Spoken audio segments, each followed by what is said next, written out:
Faculty of Veterinary Medicine was started in 1962. Then it was part of the University of Eastern Africa. It is actually older than the University of Nairobi.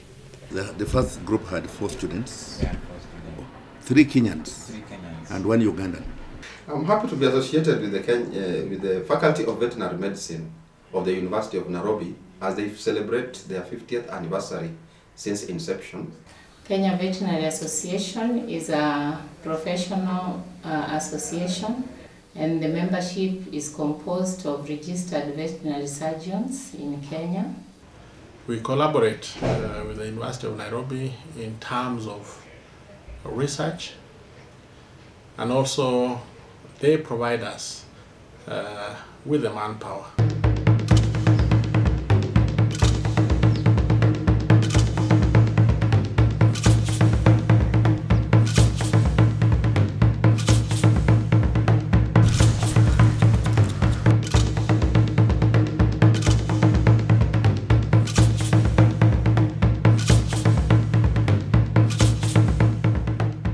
The Faculty of Veterinary Medicine is the oldest faculty in the University of Nairobi. Initially, it was set up as a satellite campus of the Makerere University. The faculty has, over the past 5 decades, produced veterinary doctors who have contributed immensely to the national economic development. Kenya's livestock sector is a source of food, employment and income for millions of Kenyans through national and international trade in livestock and livestock products. The heifers that we produce from the dairy cattle are sold to local farmers, and they help to improve the genetic potential or the genetic makeup of the dairy cattle, both in Nairobi area and also in Kiambu. And we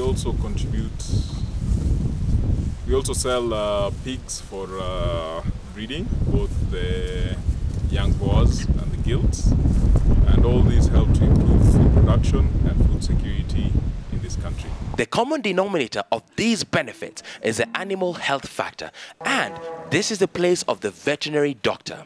The veterinarians are trained to diagnose and treat animals to improve their genetics to increase production and disease resistance using various reproduction techniques. When animals are healthy, they will produce maximally and thus ensure food security. Faculty of Veterinary Medicine was started in 1962. Then it was part of the University of Eastern Africa. And it was started with about 4 or 5 students. Those were the pioneer students. My family would have loved that I did medicine, but at my heart, the bottom of my heart, I really wanted to do vet medicine. I joined the Faculty of Medicine in 1963, July 1963. Just at that time, there were not many vets. We were the second degree group. The first group had 4 students, 3 from Kenya, George Orie, Andrew Maina, and Kirimi. Initially, it was a school of Makerere, but if you go to the training, the veterinary faculty, even when it was the University of Makerere, was located exactly where it is. This is why people in the region, in Duboine and Ofero, will call the college Makerere, because it was an offshoot of Makerere. The contribution of the livestock sector to our national economy and the importance of animal health for maximum production and public health stresses the centrality of veterinarians. The FVM has to date produced over 2,500 undergraduates and over 700 postgraduates specializing in various areas of veterinary medicine. The Department of Veterinary Services, the Kenya Veterinary Board, the Kenya Veterinary Association, and international research institutions, the pharmaceutical industry, are institutions that work in close collaboration with the Faculty of Veterinary Medicine. The Kenya Veterinary Board is charged with the registration of veterinarians, regulation of veterinary medicine training curriculum, and the overall practice of veterinary medicine in the country. The Kenya Veterinary Board was formed in 1953 by an Act of Parliament, and it has been in operation from that time. However, in the year 2011, after much work, we were able to revise and amend that old law, and now we have the new law, which is called the Veterinary Surgeons and Veterinary Paraprofessionals Act 2011. The University of Nairobi has been the one that has supplied us with the majority of the veterinary surgeons that we have in Kenya, many of whom have even gone outside and are doing very well in their field of specialties. The Department of Veterinary Services is a government department currently within the Ministry of Livestock Development and is charged with safeguarding livestock and public health.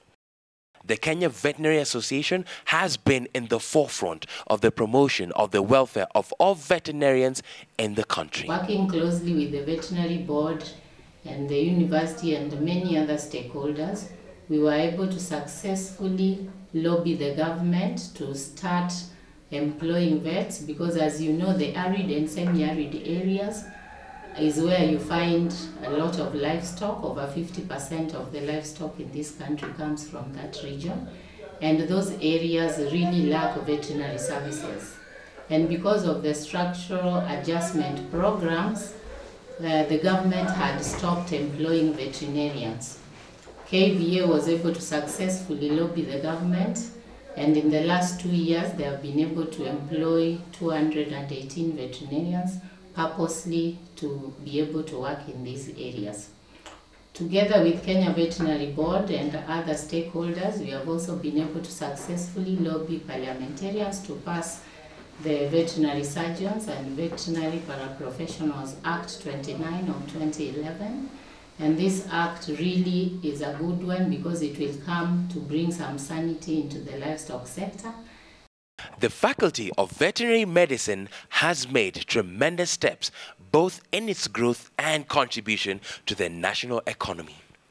Today, veterinarians from the faculty are found in diverse sectors where they have excelled in various areas, among them veterinary practice, academics, business, diplomacy, health communication, international development, military, animal, and human medicine research, just to mention but a few.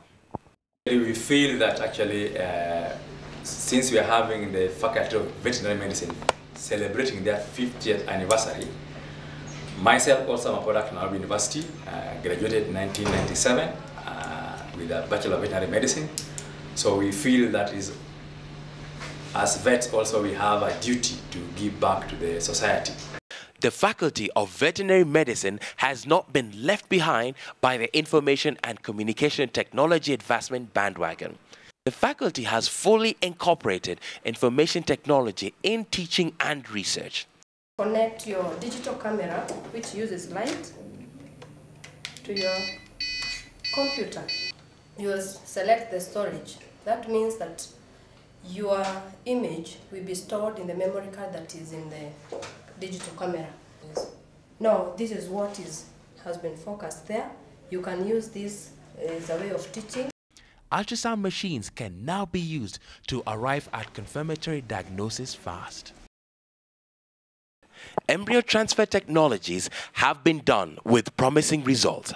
Such reproduction technologies have the potential to help farmers improve their productivity by preserving and perpetuating the genetic traits of good cows. For females, for you to be able to propagate or multiply the elite females, then there are other technologies, for example, embryo transfer. And embryo transfer is a technology whereby you choose a female animal that is a very high producer, it produces very high milk, and then you give hormones, you treat this female animal with hormones, you inseminate it, and then it is going to produce more embryos than it would naturally do.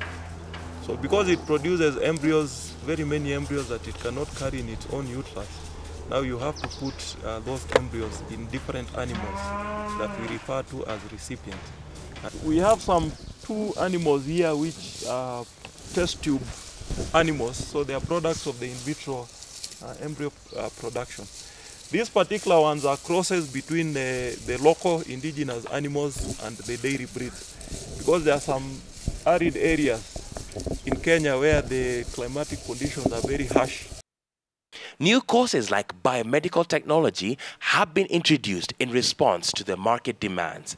Many other courses have been introduced at master's level, making the Faculty of Veterinary Medicine one of the most responsive and dynamic faculties within the University of Nairobi.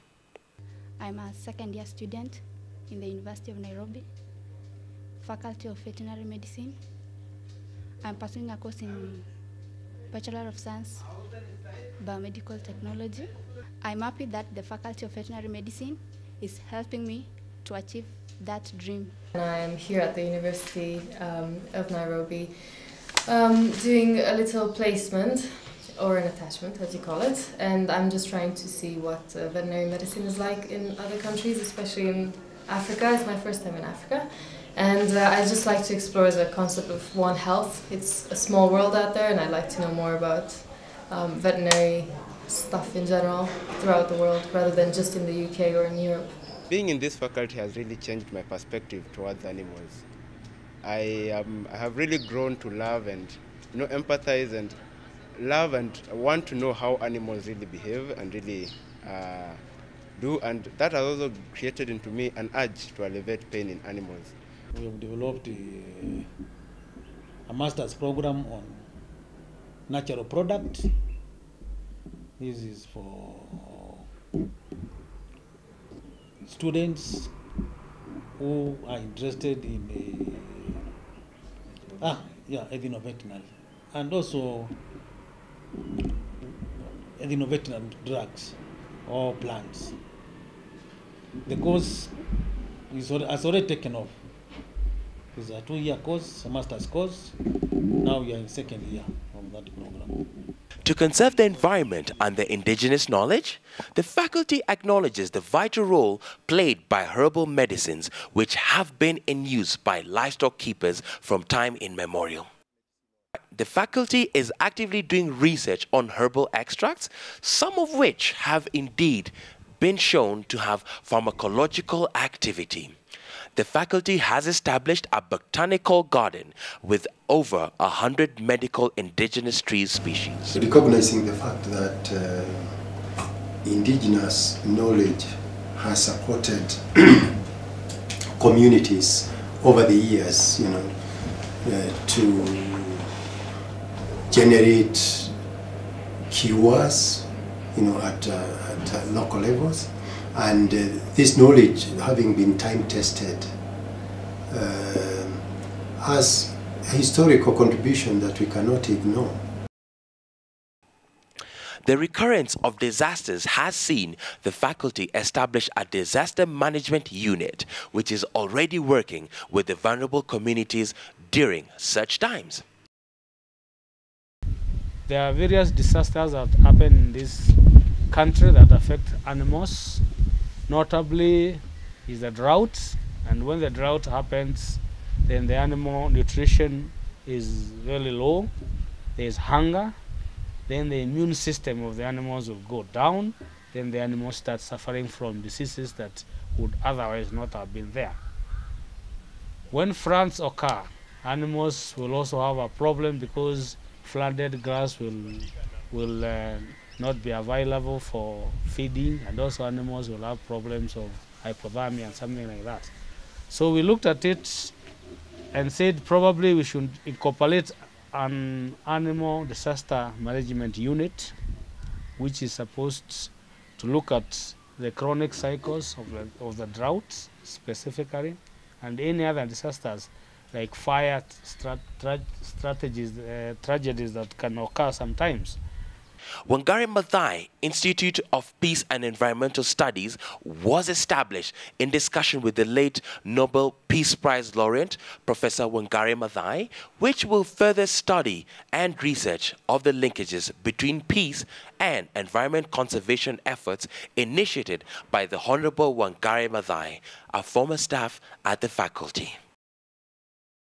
Very useful one, but with a lot of thorns.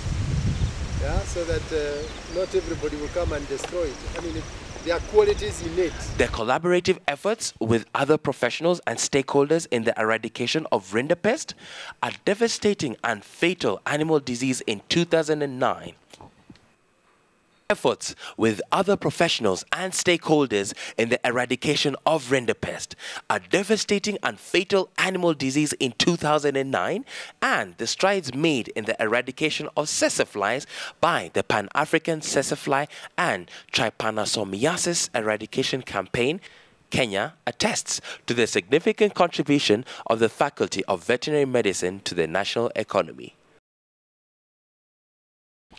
The Central Veterinary Laboratories at Kabete and other satellite laboratories throughout the country play a crucial role in the disease surveillance through laboratory diagnostic techniques. However, this success hasn't come easily. The faculty and veterinarians at large have endured many challenges. We have had quite a number of challenges. Since 1898, when the animal health practice got formalized in this country, we had the government offering most of the veterinary services. However, privatization set in and challenges arose. These have served to sharpen their focus of the future. Unfriendly foreign policies like the Structural Adjustment Programs, SEPs, negatively impacted the Faculty of Veterinary Medicine as the government stopped employing veterinarians, subsequently affecting take at the faculty, which dipped to a historic low. The Kenya Veterinary Association and the Director of Veterinary Services had to lobby against this punitive policy directive. This has since yielded fruits, and the intake has improved at the Faculty of Veterinary Medicine when the government resumed its recruitment of the veterinarians who are now slowly filling the gap initially created. KVA was able to successfully lobby the government, and in the last 2 years, they have been able to employ 218 veterinarians. The Kenya Veterinary Association has continued to lobby for the review of laws to guide the practice of veterinary medicine. The Veterinary Surgeons Act was published in 1953. This act went on to regulate the animal health services provided only by veterinarians, because it was presumed the animal health technicians were solely for government use. The Kenya Veterinary Association, in collaboration with state